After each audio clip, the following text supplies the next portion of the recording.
Alright, Shalom. First and foremost, I want to give all praises, glory, and honor unto Yahweh, Ba'Shem, Yahushai, Ba'Shem, Akakudash.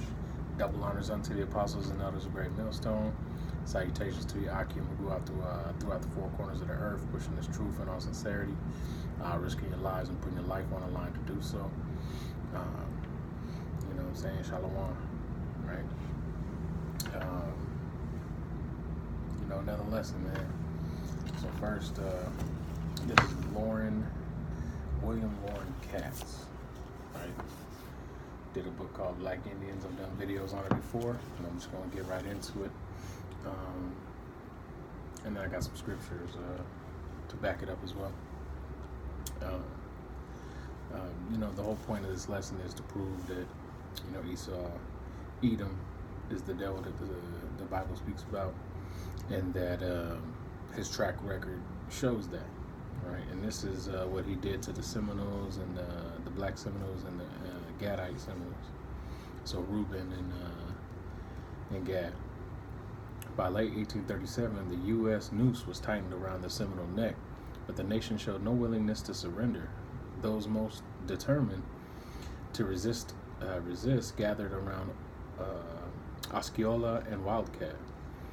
Still, the other Florida Seminoles, Africans, and Black Indians, right? You got to spit out the bones. Set up their own communities as they concluded. That would be Gad, Reuben, and Judah. The United States was on Salakia. Still, other Florida Seminoles, Africans, and Black Indians set up their own communities as they concluded the United States was untrustworthy.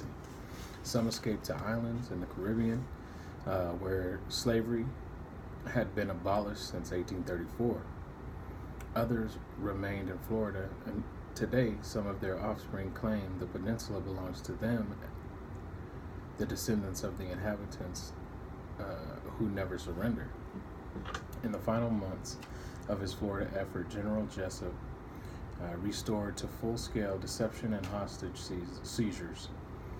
And by the fall of 1837, he had captured King Philip and his Black Seminole son, John Philip. This brought forth King Philip's key son, Wildcat, to negotiate, riding a spirited horse bearing a white crane's plume in his silver headband as a sign of peace, and accompanied by 4 chiefs. Wildcat arrived to bargain for his father's and brother's release. For a moment, General Jessup wanted to seize him for his part in the recent hostage rescue successes. Instead, he decided to use him to organize a final peace conference. Wildcat was sent forth bearing a white flag and asked to return with leading Seminoles. His mission changed abruptly when he met his friend, John Horse. Both men were 25, skilled warriors and shrewd negotiators. The friendship would last for 20 years and resolve around their agreement that Red and Black Seminoles were blood sisters and brothers whom no foe could part. Right? They realized they were Israelites, just from different nations. The tall horse, elegantly attired, towered over the short, slight Wildcat. Both had a tendency to drink too much, and Wildcat let his habit interfere with his duties. Two men saw there was something wrong with asking Seminole leaders to parley with a foe that did not keep its word. John Horse suggested he alone should go to Fort Payton to negotiate, and Wildcat agreed. Horse was able to get General Jessup and Hernandez to agree to holding the conference near a Seminole camp. His own betrayal upset. Jessup wrote in his diary that wherever John Horse Cavallo was, foreplay might be expected. Then the two generals conspired to seize the entire Seminole peace mission. The Seminoles arrived with many leading figures and 70 hostages they promised. Osceola was wearing a bright colored outfit of a blue shirt red leggings, and a red print shawl around his head, neck, and shoulders.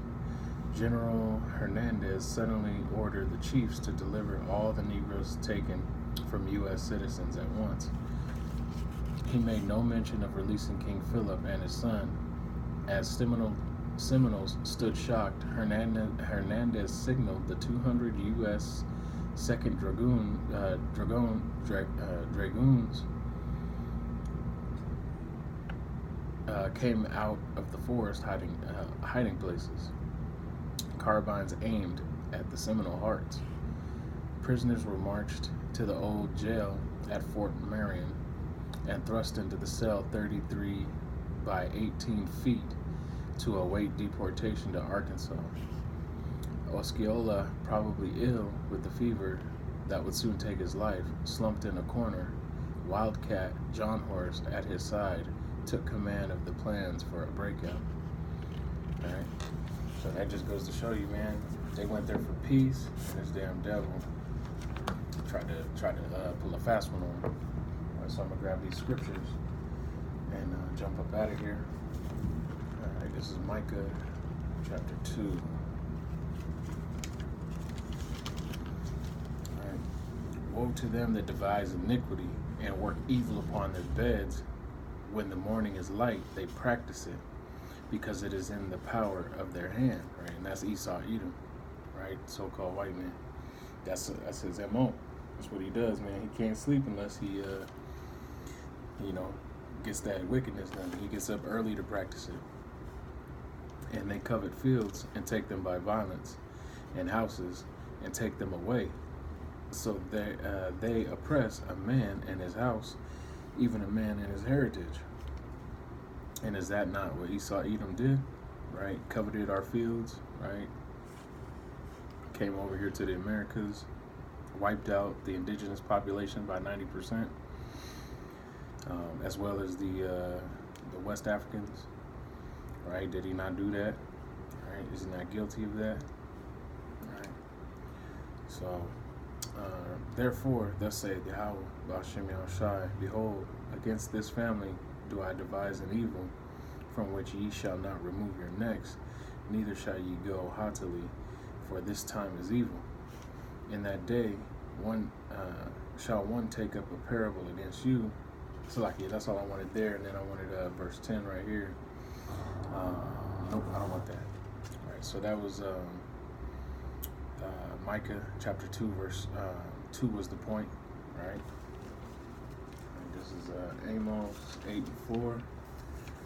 Hear this, O ye that swallow up the needy, even to make the poor of the land to fail. Right, and that's exactly what he did, man. He starved us out, killed all the buffalo, killed all the our foods that we like to eat, drove us off of our land, put us in land that was unprofitable for growing crops, right? And then he, proceeded to take over the whole rest of the land, right? And the scriptures here is really proving who he is, right? It talks about the wicked, Edom, Esau, right? Who's the one that maketh the poor of the land to fail, right? Because we're definitely the poor of the land, and he's still on our heads, man. Without mercy, right? But that's okay, because he has a swift judgment coming as well, right? He that taketh into captivity shall go into captivity. He that killeth with the sword must be killed with the sword, and he's done that multiple times, over and over and over and over and over and over and over, and he's gonna pay for that, right? Woe means destruction. This is Isaiah 5:8.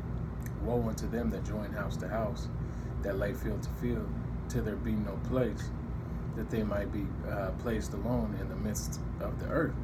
And that's what Esau Edom's plan is, man. He just want to take over the whole land, right? Not have anybody else, inhabiting the land. And that's what the elites' plan is to do, right? They want to wipe out the population to the elite 10%. Right? But it ain't gonna happen. All right, the Lord got something else in store for you damn devils. This is Ecclesiasticus or Sirach 12:10. Never trust thine enemy, for like as iron rusteth, so is his wickedness. Though he humble himself and go crouching, right?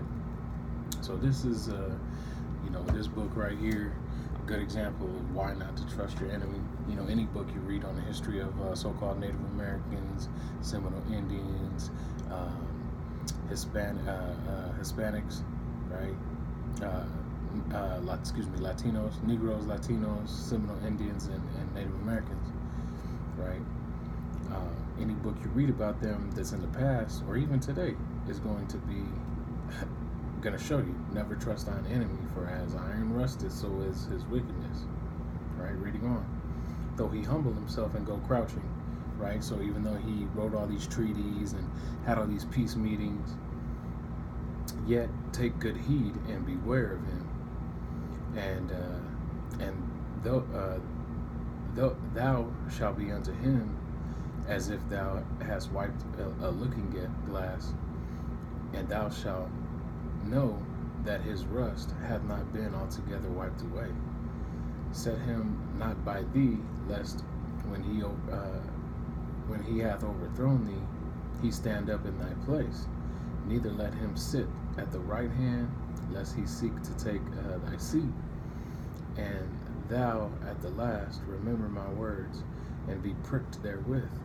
Who will pity a charmer that is bitten with a serpent, or any such as come nigh a wild beast?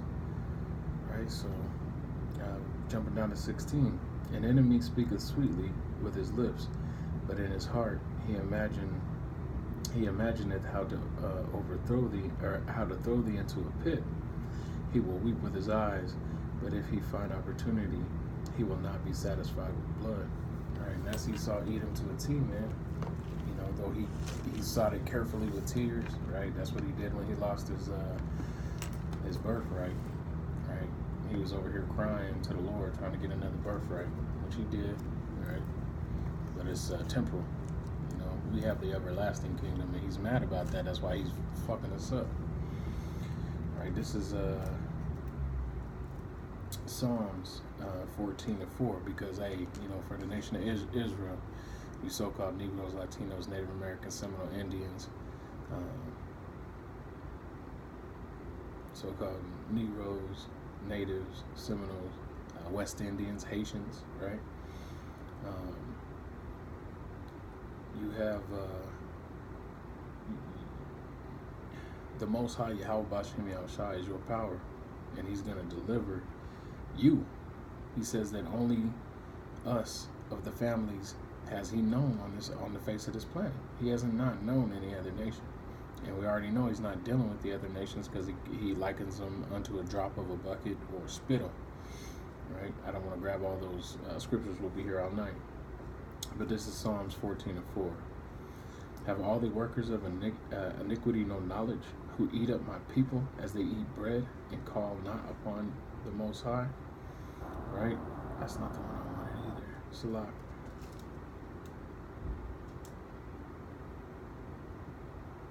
Did I already get that? That's it. 5